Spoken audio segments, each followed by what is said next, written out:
When it comes to photography composition, I think one of the things that we don't talk about often enough is perspective. Now, I'm not talking about perspective as in vanishing lines or things like that. I'm talking about the perspective that you have of your subject as a photographer. Today on Neighborhood Photographer, we're going to take a look at perspective and how it can have a dramatic effect on your photography.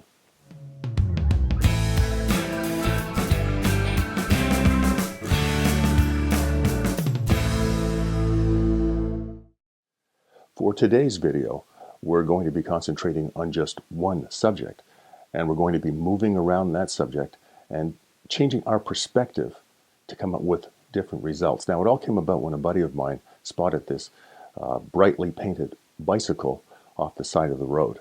So we went there and we started working the scene. We started changing our perspective, and that's what we're doing today. I'm going to try to show you that by moving yourself and by changing your aperture and by changing the focal length on your lens, you can take one subject and really make big changes to it. As usual, comments and questions can be addressed down below. Let's take a look at changing perspective. So here's what the scene looked like from the road. Now this is at 100 millimeters, so I've got a little bit of a telephoto thing going, but clearly the interest was on the far right. It was that bike.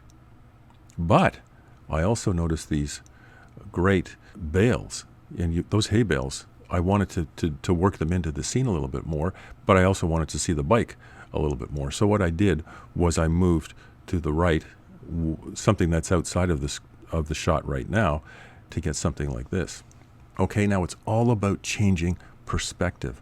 It's all about changing our point of view so that we can take one subject, in this particular case, the bike, and have so many different options and so many different looks. And we can do that by changing perspective. Now, in this case, I moved to the right, and now we see the bike, which is still pretty small and not necessarily the major point of attention, because those bales of hay are pretty impressive too. So I wanted the bike to be a little bit more the star of the shot. So now I changed perspective again. I moved down closer to the bike and also got lower in doing so to get something like this. Now, clearly the bike is the focal point, no question about it. But now too, you still got the bales of hay in the back, but they're a little bit out of focus because I shot this at 115 millimeters at f11. If I had shot it at f16 or f22, those bales would have been a little bit sharper. And if I had shot it at less of an aperture or a more wide open aperture, say f5.6, they would have been a little bit more out of focus. It's just depending on your taste. It depends on what you're trying to do. In this particular case, I focused on the bike, and I wanted the bales to you to know what they were, but I didn't want them to be the star. Now, one more treatment on this particular angle, on this particular perspective or point of view, so I moved in even closer to get the basket. Now, the bike is there too, but not all of it. The basket of flowers, clearly the focal point, and the bales of hay, not so much, although they're still there. This was shot at 70 millimeters at f5.6. Okay, so that's really the first treatment, the first changing of perspective for this image from what I started with. Now, again, a different change. To the side, direct on, you have the bike and you have the basket of flowers, direct on. You move it even closer and you get just the basket of flowers. So that was the second treatment. Now, the third perspective, completely different. Here I moved to the back of the bike. Now, this one was shot at 85 millimeters and f5.6, and that's why the bike is clear, but the tree, that very impressive tree in the background, is just a little bit blurry. Not sure I'm too impressed with this one. I don't like it that much.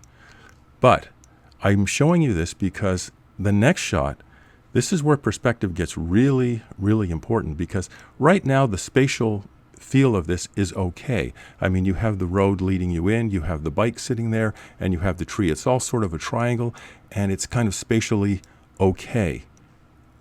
But be careful, because the next shot you'll see, I move to the left a little bit, and now you've got confusion.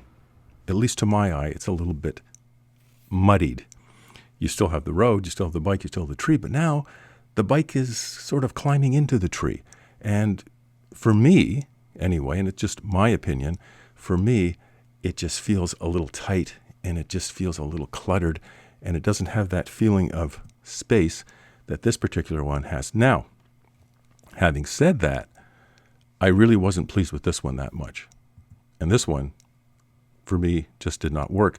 So I changed the orientation from vertical to horizontal. I went with the landscape feel, and for me, this is the one that spatially worked the best. You have the road, you have the lead-in from the bottom right, sweeping up to the bike on the left, and then to the tree, which is, by the way, clear this time because I used it at 80 millimeters at f/16, so the aperture was good. There's good depth of field, and to me, the feel is just right. It's like spatially, you've got the triangle thing going, and you've got a lot of nice blue sky, and everything is just sort of feels right. I don't know how you feel about that. I don't know if that works for you, but to me, you're still going to look at the bike. I mean, look at it. It's bright yellow. You've got the red flowers. It's still the focal point, but now you've got the tree too to add a little bit of interest, and it just sort of spatially works. All right. Now I moved in really close to the bike, and I'm actually lying down. So this changes the perspective again because now I'm shooting up. I'm actually lying down. I'm actually almost a little bit lower than the bike, and I'm shooting up. Okay, so this one is shot at 145 millimeters at f4, which is why the bike is in focus and clear, but the tree, and only part of the tree, is out of focus. Now, okay, this is not breathing like this shot. This shot really is wide open and it's breathing. But if you really wanted to get in close to the bike, you could try something like that. No harm in that. But if you want the tree to be a little bit more in focus, if that's what you like better, then just change the aperture. In this particular case, still 145 millimeter, but at f/18. Okay, so it depends on what feel you want. This or this. And you know, there's so many other angles that you could use on the shoot to come up with your different perspective. And of course, it applies to every subject that you shoot. To my way of thinking, the incredible thing about changing perspective is that it's endless. You can take your subject from so many different angles and so many different heights and things like that. The possibilities are endless. Until next time, I'm Ray Scott, reminding you it's not what you see, it's how you see it. And I'll see you soon.